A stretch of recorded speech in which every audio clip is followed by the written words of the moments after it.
Hi everyone, this is Aaron for Zollotech, and for any of you that watch news as closely as I do that relates to technology, you may have watched the Apple keynote where they introduced the iPhone 4S that we have here. One of the things they said in that keynote is how much faster this can take pictures than the Droid Bionic. And that's getting an email or some sort of notification on the Bionic. So what I thought I'd do, since I happen to have both, and here to test, we have the iPhone 4S, we have the Droid Bionic. So let's see how fast we can take pictures, and while we're at it, we might as well compare image quality and video quality. Since this has hardware stabilization, I thought it'd be a good chance to see how the Bionic does. Let's go ahead and turn them both on. You can see the Bionic's significantly larger. Let's go ahead and go into the phone itself.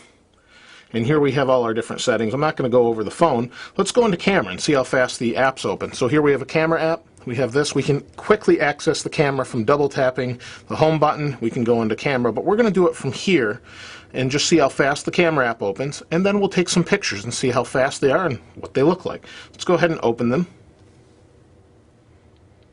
And we're ready to take a picture. It's so close. That's pretty close. This one's geotagging. It's not the quite right address, but it's close. Here's the picture, the camera itself. Let's first just compare how quick it takes a picture. This is going to be a little bit tricky, but let's see if we can do it this way. We'll just hold them like this. We'll hit the button in 3, 2, 1. iPhone 4S took a picture. The Droid Bionic just took a picture. We'll do it one more time here. In 3, 2, 1. See, the 4S takes pictures extremely fast, and the Bionic has a little bit of a delay. Let's talk about the options on here, and then we'll go and take a look at image quality. So, you know, they're a little bit dramatic, of course, because it's Apple, and they're talking about in the keynote, you know, you could go and get a cup of coffee before the Droid Bionic takes a picture. I mean, you're talking a second, you might miss a second or two, you might miss the picture that you're trying to take, which is frustrating, but nothing is perfect. So let's go into the options that we have with the iPhone 4S.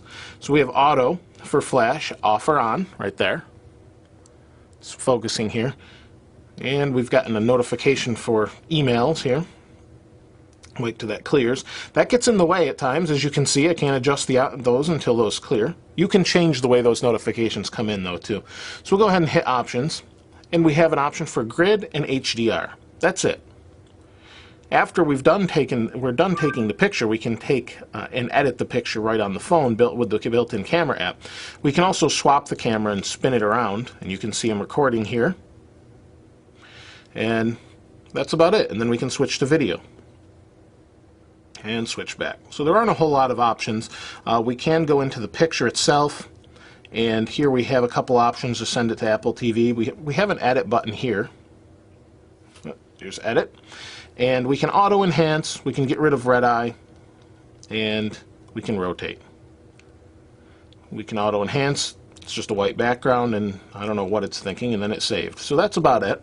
Let's take a look at the options on the Droid Bionic. So here we have a zoom, this little zoom. We can also zoom on this by pinching and zooming. But here we have zoom. We can swing the camera around, just like the other. You can see again. Spin that back. We have some options. If we hit the menu key here, pops out. Let's go into the options. We have video resolution. Now, one thing I noticed when doing this is, see how it says 8 megapixel images? Well, widescreen, that would be nice, but 6 megapixel images go widescreen. We uncheck, and it goes to 8 megapixels and shrinks. It's not full widescreen for 8 megapixel. Just something I thought I'd mention. We have video resolution. We can pick from 1080p, which the iPhone 4S now does 1080p. We have SD location for storage. We can geotag whatever we have here. You can see that took a moment to come up. Cancel here. We have some editing options for black and white, negative, sepia tone, green tint. We have auto, portrait, landscape. We have different modes for shots, brightness, flash, etc. We can also switch to video camera, and we also have a bunch of options that are similar as far as microphone. Yep, there we go. Microphone, we can do everyday, outdoor, concert, narrative. So it's nice that we've got all these different options.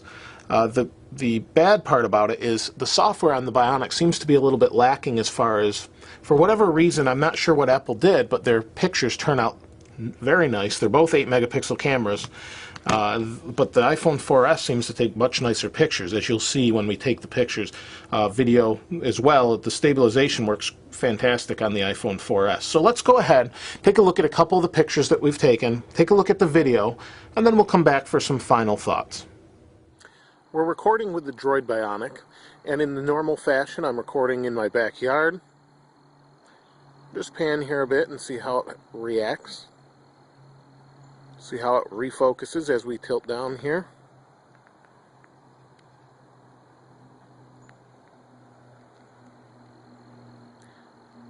Let's take a look at the iPhone 4S and see how it does as well. This is the iPhone 4S. Just taking a look at the same backyard. Go ahead and pan down, see how it refocuses as well.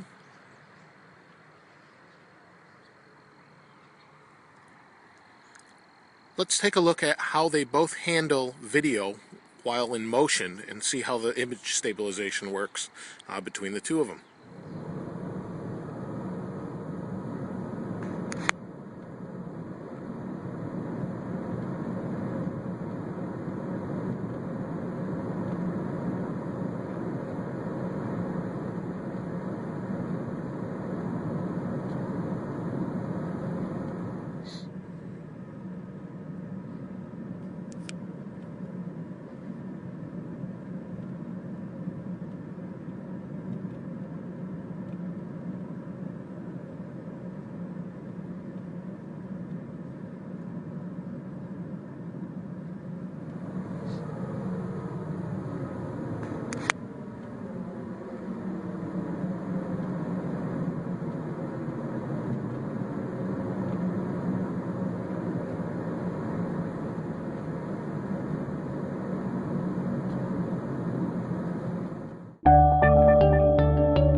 You've seen the image quality that both the Bionic take and the iPhone 4S take as far as images and video go.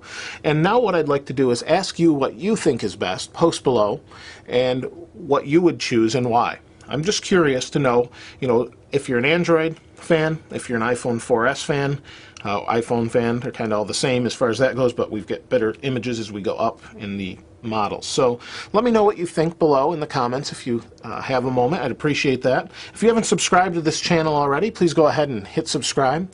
Thanks for watching. This is Aaron. I'll see you next time.